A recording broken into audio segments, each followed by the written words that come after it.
മത്തൻ ഇട്ട് കഴിഞ്ഞ് ഇനി നമുക്ക് വേണ്ടുന്നത് പപ്പക്ക. ഇത് നന്നായിട്ട് പഴുത്ത് ഒത്തിരി ഒന്ന് അഴുകി തുടങ്ങി. ആ പരുവത്തിലുള്ളതാണ് ഏറ്റവും നല്ലത്. അപ്പം അങ്ങനെയുള്ള പപ്പക്ക എടുത്തിട്ടുണ്ട്.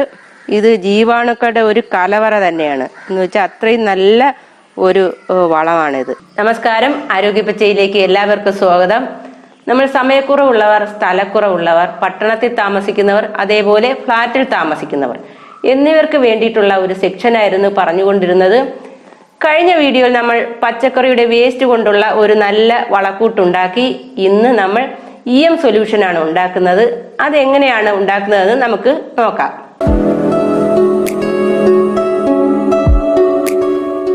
ലായനി എങ്ങനെയാണ് ഉണ്ടാക്കുന്നത് നമുക്ക് നോക്കാം. ലായനി അഥവാ ഇഫക്റ്റീവ് മൈക്രോ ഓർഗാനിസം എന്നാണ് ഇതിനെ പറയുന്നത്.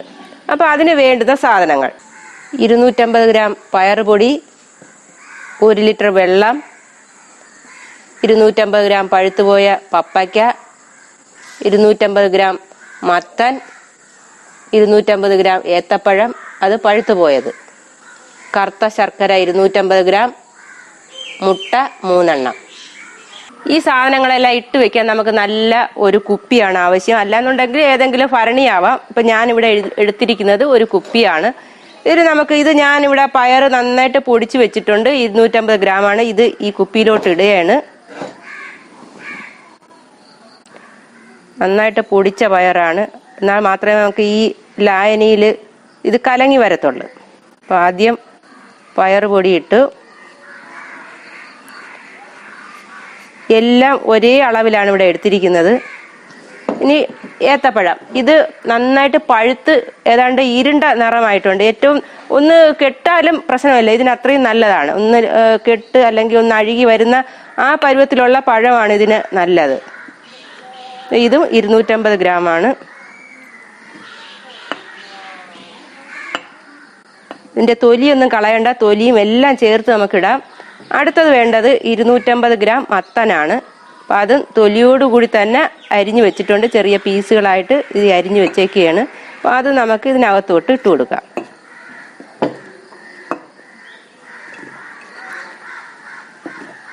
നല്ല വിളഞ്ഞ് പഴുത്ത മത്തനാണ് ഇതിന് ഏറ്റവും നല്ലത്.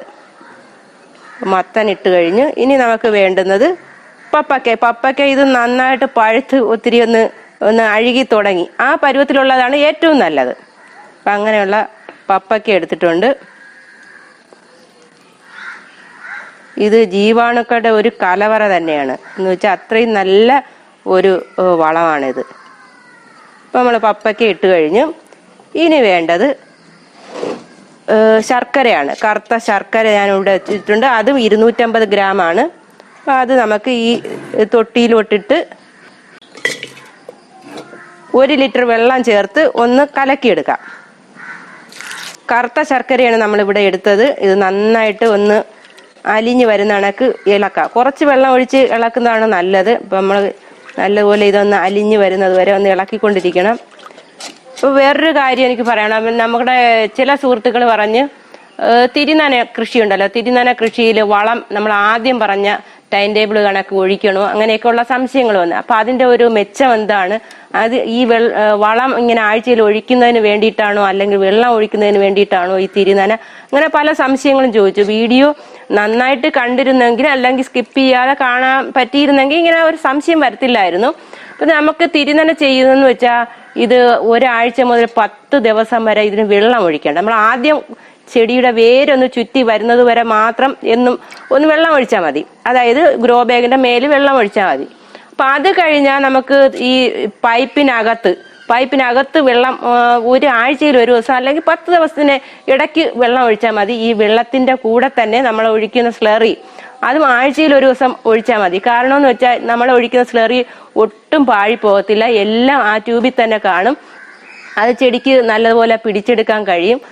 അതേപോലെ ഇത് സ്ലറി ഒഴിക്കുമ്പോൾ മറ്റൊരു കാര്യം ശ്രദ്ധിക്കേണ്ടത്, നല്ലതുപോലെ നേർപ്പിച്ച് അരിച്ചെടുക്കണം. അല്ലെങ്കിൽ ഈ പൈപ്പ് അതെല്ലാം ഈ അതിലുള്ള തിരി തിരി അതിൽ അടഞ്ഞു പോകും, ഇതിന്റെ ഈ വേസ്റ്റ് എല്ലാം കൊണ്ട് അടഞ്ഞു പോകും. അപ്പൊ അങ്ങനെ ഒന്ന് സംഭവിക്കാതിരിക്കാൻ വേണ്ടിയിട്ട് നമ്മൾ ഈ സ്ലറി എല്ലാം നേർപ്പിച്ച് അരിച്ചു ഒഴിക്കണം. അപ്പൊ അതാണ് അതിൽ ശ്രദ്ധിക്കേണ്ട കാര്യം. അപ്പൊ നമുക്ക് ഈ വളം ഒഴിക്കാനോ വെള്ളം ഒഴിക്കാനോ എന്നും പോകേണ്ട കാര്യമില്ല. പിന്നെ ഉള്ളത് സ്പ്രേ കൊടുക്കാനാണ്. അപ്പൊ ആ സ്പ്രേ കൊടുക്കുന്നതിന് നമുക്ക് 5 മിനിറ്റിന്റെ ആവശ്യമേ ഉള്ളൂ. അപ്പൊ അത്രയും ഒരു എളുപ്പമുണ്ട്. സമയക്കുറവുള്ളവർക്ക് വളരെ മെച്ചപ്പെട്ട ഒരു കൃഷി രീതിയാണ് ഈ തിരിനന. അപ്പൊ അതാണ് അതിന്റെ ഒരു പ്രത്യേകത. ഇപ്പൊ നമ്മുടെ ശർക്കര ലായനി കലങ്ങി നല്ലതുപോലെ ചേർന്നിട്ടുണ്ട്. ഇനി നമുക്ക് ഇതിലോട്ട് ഒഴിക്കാം.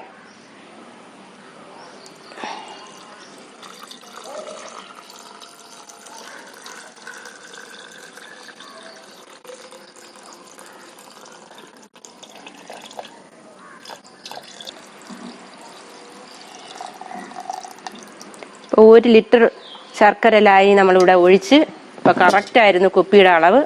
ഇനി ഇത് നന്നായിട്ട് ഒന്ന് ഇളക്കി കൊടുക്കാം. ഞാൻ ഇവിടെ തവിയൊന്നും എടുത്തുകൊണ്ട് വന്നില്ല, അതുകൊണ്ട് നിങ്ങളിത് ചെയ്യുമ്പോൾ ഒരു തവിയോ ഒരു തടി തവിയോ വെച്ചൊന്ന് ഇളക്കി കൊടുക്കാം. അതിനുശേഷം ഇനി ലാസ്റ്റ് ചെയ്യേണ്ടത് മുട്ടയാണ്. ഈ മുട്ട നമ്മൾ ഇതിൻ്റെ മേലെ ഒഴിച്ചു കഴിഞ്ഞാൽ പിന്നെ ഇത് ഇളക്കാൻ പാടില്ല. മുട്ട ഒഴിക്കുന്നതെന്ന് വെച്ചാൽ മറ്റുള്ള ജീവാണുക്കൾ, ദോഷകരമായിട്ടുള്ള ജീവാണുക്കളൊന്നും ഇതിൽ കടക്കാതിരിക്കുന്നതിന് വേണ്ടിയിട്ടാണ് മുട്ട ഒഴിക്കുന്നത്. ഇത് വളരെ എഫക്റ്റീവായിട്ടുള്ള ജീവാണു വളമാണ്. ഈ ജീവാണു വളം ചെടികൾക്ക് നടുന്നതിന് മുന്നെയാണ് നമ്മൾ ഒഴിക്കുന്നതെങ്കിൽ അതിനൊന്ന് പുതയിട്ട് കൊടുക്കണം. മണ്ണിൽ ഒരുപാട് ജീവാണുക്കളുടെ അളവ് വർദ്ധിപ്പിക്കുന്നതിന് വേണ്ടിയിട്ടാണ്. അപ്പൊ ഇത് എന്ന് വെച്ചാൽ ഈ ഫ്ലാറ്റിൽ സിറ്റിയിലൊക്കെ താമസിക്കുന്നവർക്ക് വളരെ ചെലവ് കുറഞ്ഞ രീതിയിൽ തന്നെ ഇത് ഉണ്ടാക്കാൻ കഴിയും. ഇതിന്റെ മറ്റൊരു പ്രത്യേകത എന്ന് വെച്ചാൽ ഏതെങ്കിലും സമയമുള്ള ഒരു സമയത്ത് നമുക്ക് ഇത് ഉണ്ടാക്കി വെച്ചാൽ 14 ദിവസം ഇത് അടച്ചു വെച്ചിരിക്കണം. അത് ഞാൻ മറന്നുപോയി. ഇത് ഉണ്ടാക്കിയിട്ട് 14 ദിവസം അടച്ചു വെച്ചേക്കണം.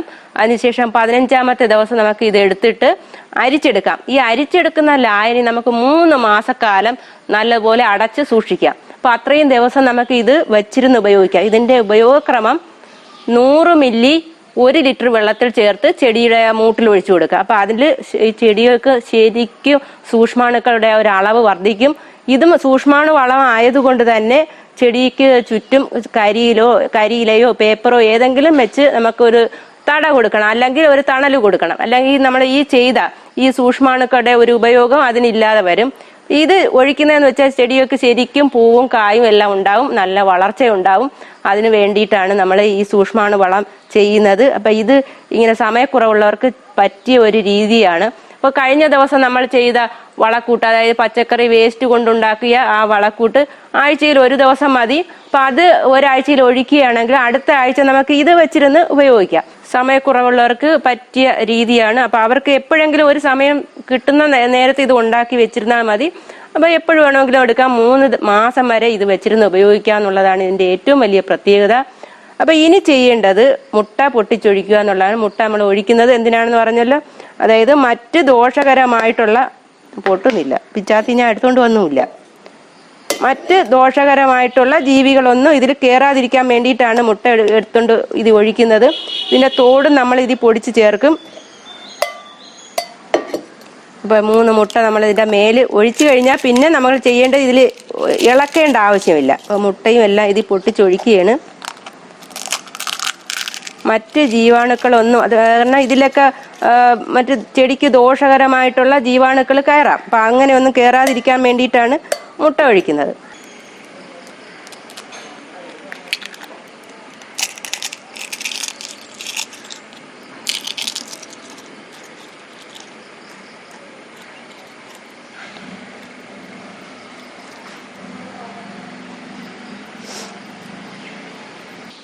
ഇപ്പം മുട്ടയെല്ലാം നമ്മൾ ഉടച്ചൊഴിച്ച് റെഡിയാക്കിയിട്ടുണ്ട്. ഇനി നമുക്ക് ഇത് അടച്ച് സൂക്ഷിക്കാം. ഇത് അടച്ച് വെക്കേണ്ടത് 14 ദിവസമാണ്. 15ാമത്തെ ദിവസം ഇത് അരിച്ചെടുത്ത് നമുക്ക് കുപ്പിയിൽ സൂക്ഷിക്കാം. 100 ml 1 ലിറ്റർ വെള്ളത്തിൽ ചേർത്ത് നമുക്ക് ചെടിക്ക് ഒഴിച്ചു കൊടുക്കാം. ഞാൻ നേരത്തെ ഒന്നും ഉണ്ടാക്കി വെച്ചില്ല, അതുകൊണ്ട് തന്നെ കാണിക്കാൻ ഒക്കാതെ ആയി. അതുകൊണ്ട് നിങ്ങൾ ചെയ്യേണ്ടത് ഇത് 14 ദിവസം സൂക്ഷിച്ചു വെക്കുക. 15ാമത്തെ ദിവസം 100 ml അരിച്ചെടുത്ത് ചെടികൾക്കെല്ലാം ഒഴിച്ചു കൊടുക്കാം. അപ്പൊ അത് നല്ല വളർച്ച കിട്ടും. EM സൊല്യൂഷൻ എങ്ങനെയാണ് ഉണ്ടാക്കുന്നതെന്ന് നിങ്ങൾക്ക് എല്ലാവർക്കും മനസ്സിലായി കാണുമെന്ന് വിശ്വസിക്കുന്നു. അടുത്ത ദിവസം കാർഷിക കോളേജിൽ നിന്ന് ലഭിക്കുന്ന 2 കീടനാശിനികളെ കുറിച്ചാണ് നമ്മൾ പരിചയപ്പെടുത്തുന്നത്. അത് എവിടെ നിന്ന് ലഭിക്കുമെന്നും എങ്ങനെ അത് തയ്യാറാക്കാമെന്നും ഉള്ളത് കാണുന്നതിന് വേണ്ടി തീർച്ചയായും നമ്മുടെ ഈ ചാനൽ സബ്സ്ക്രൈബ് ചെയ്യുക. അതേപോലെ ബെൽ ഐക്കൺ കൂടെ കൊടുക്കുക. നിങ്ങൾക്ക് നമ്മുടെ വീഡിയോ ഇഷ്ടപ്പെട്ടുവെങ്കിൽ ലൈക്ക് ചെയ്യുക. എന്തെങ്കിലും അഭിപ്രായങ്ങളും നിർദ്ദേശങ്ങളും ഉണ്ടെങ്കിൽ കമന്റ് ചെയ്യുക. നന്ദി, നമസ്കാരം.